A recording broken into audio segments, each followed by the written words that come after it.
Alright, so today I'm going to make a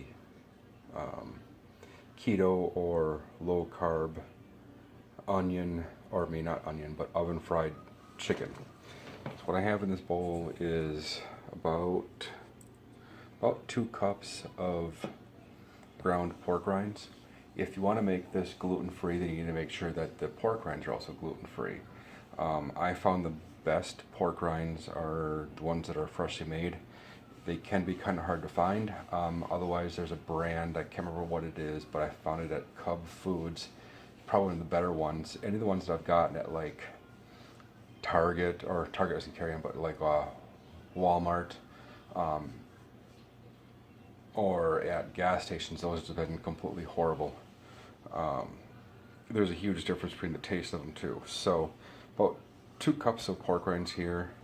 I've got a cup of Parmesan cheese, and I've got some spices here.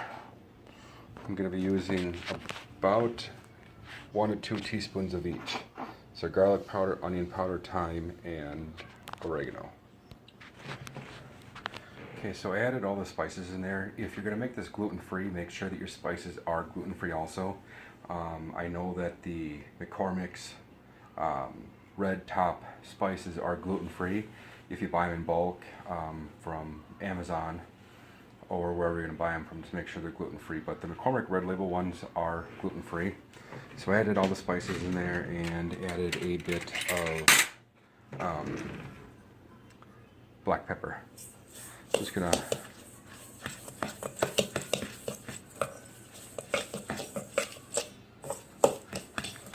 kind of mix it all together,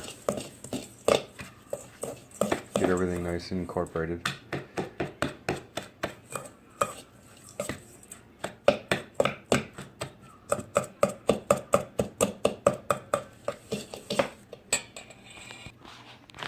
One other thing is that if you want to add some pre-mixed spices, the McCormick Grill Mates, if you're looking for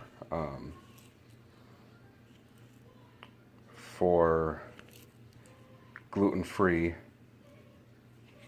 I know that these ones are. I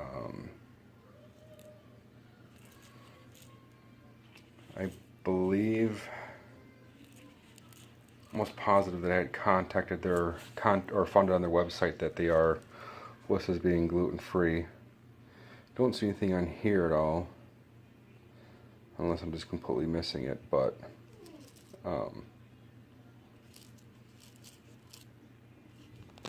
yeah, those are gluten-free.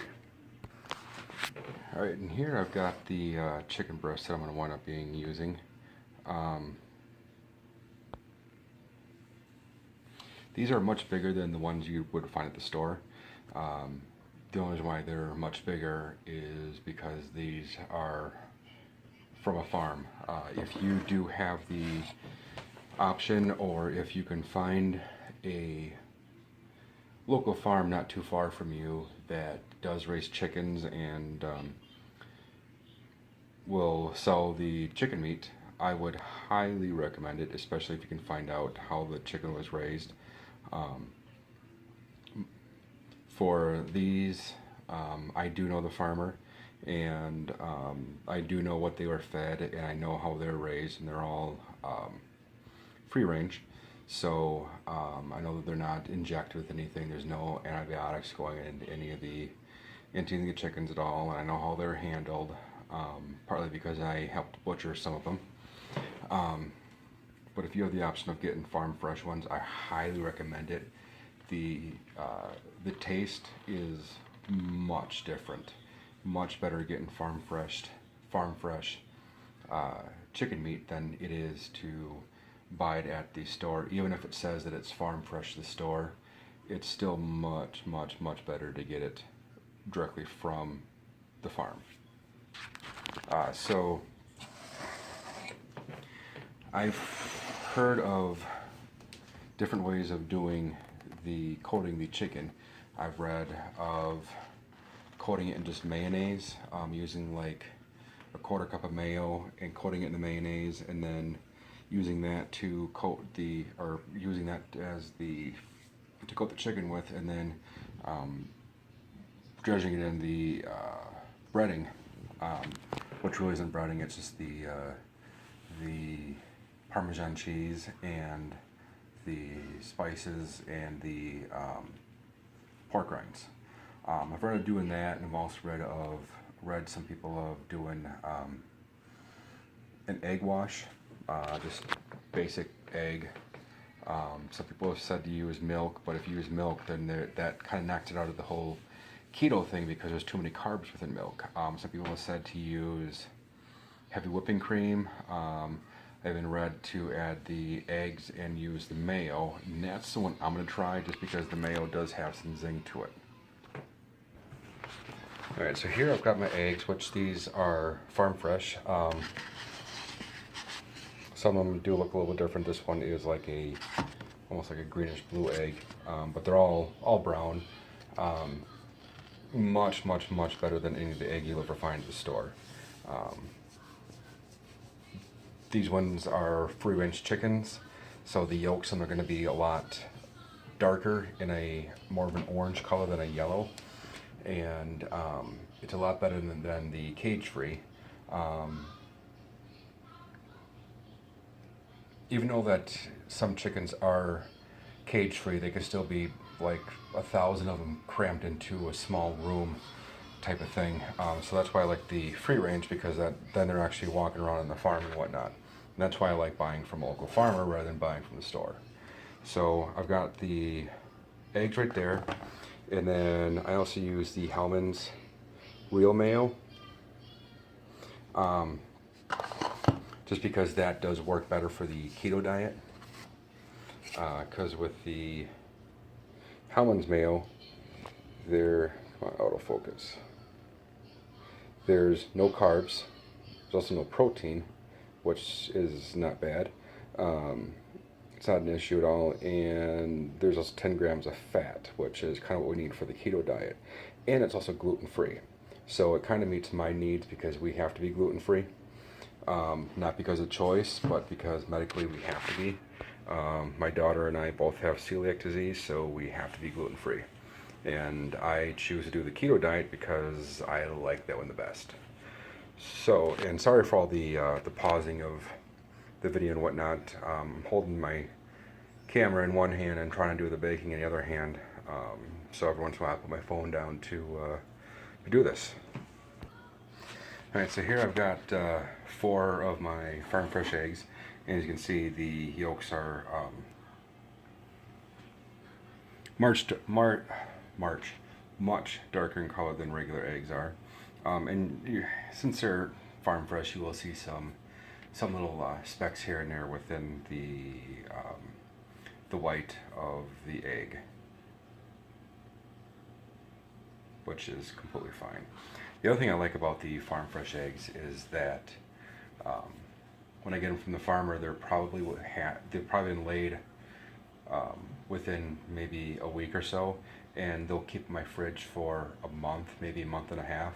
Whereas the ones from the store, you have no idea when they were laid, and it could have been a month between the time of when they left the farm and when they were put on the shelf in the store.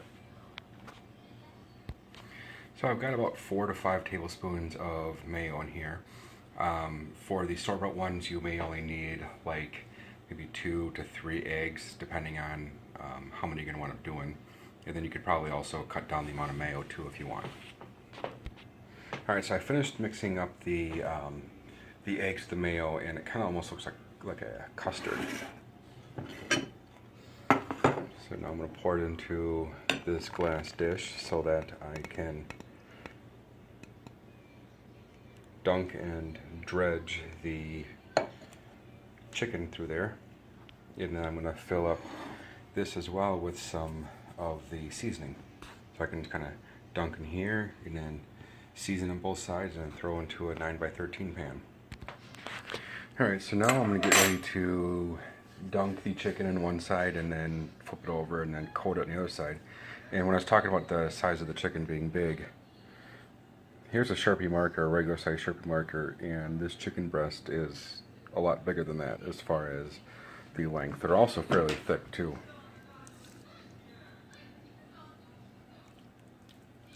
They're big, very big. So the one thing I forgot to mention is for the temperature of your oven, preheat that to 400 degrees. So now I've got one of the chicken breasts. And I've got my 9x13 pan.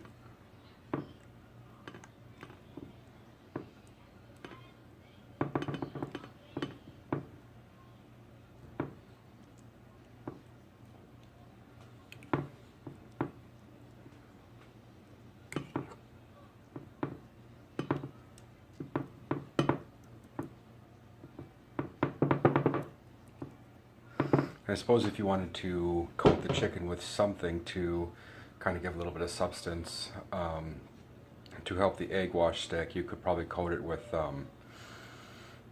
some Parmesan cheese or just thoroughly dry off the chicken breast. Alright, so I got one that was put through the whole process. So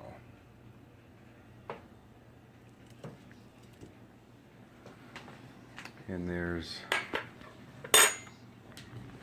one fully coated. I mean, it kind of almost looks like it's breaded. So I'm gonna finish doing the rest of these, and I'll be right back. All right, so I actually ran out of the breading, so I had to make more. So what I'm doing is just putting the chicken in there and kind of shaking it up a little bit to get it all coated. So, when I was saying earlier that these chicken breasts are big, this is just 4 chicken breasts that I have in here in this 9x13 pan. Let me try to get my shadow out of here. So this is just 4 chicken breasts, and this is a 9x13 pan.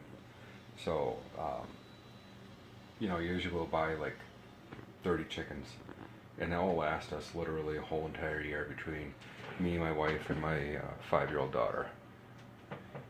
So those are all coated, and then I do have just a little bit of breading and a lot of the stuff left over. So just waiting for the oven to heat up, and then get them in the oven. And these will cook for about 40 to 45 minutes. And the one thing I forgot is that if you have monster chicken breasts like I do, you may need to cook it for 50 or 55 minutes. But for store-bought ones that are like a half to a quarter the size, about 40 minutes should do.